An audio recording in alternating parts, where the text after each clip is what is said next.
Le Mont Saint-Michel este o stâncă granitică, 78 de metri înălțime, în golful Saint-Malo, nord-vestul Franței, din Marea Mânecii, unde se manifestă cel mai reprezentativ fenomen de flux și reflux.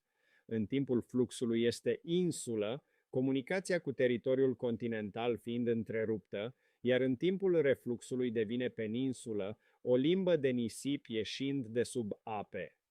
Stânca este ocupată de un sat, 41 de locuitori, și o mănăstire fortificată, ridicată începând cu secolul al VIII-lea până prin secolele al XII-lea, al XIV-lea. A jucat un rol important în istoria Franței, fiind singurul loc care nu a putut fi cucerit de armatele engleze în timpul războiului de 100 de ani.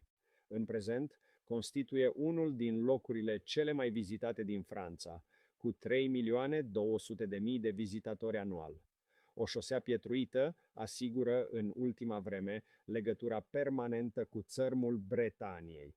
Mont Saint-Michel face parte și din patrimoniul UNESCO, ceea ce este cel mai impresionant la Mont Saint-Michel și ceea ce este considerat de către oameni de știință o minune arhitecturală. Imaginați-vă că insula este înconjurată de nisipuri mișcătoare și se află la 88 de metri deasupra nivelului mării și insula este ca un con și pe lângă toate astea, materialul din care este construită așezarea este granitul care este super dificil de transportat din cauza greutății.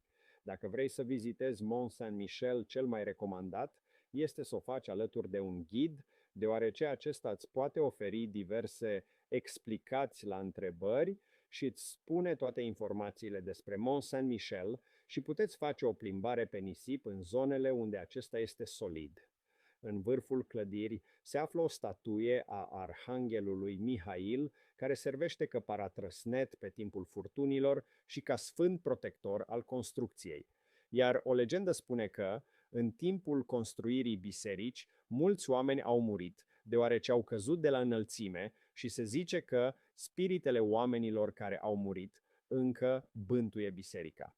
Biserica încă mai are călugări, mai exact 5 călugări și 7 călugărițe, 12 în total, și se țin 3 slujbe pe zi, deoarece statul francez a vrut neapărat că biserica să aibă călugări. Iar acum trecem la partea mai întunecată. În biserică există diferite celule de încarcerare unde au fost închiși cei mai mari inamici ai statului, iar pe pereți se pot observa diferite gravuri făcute de prizonieri.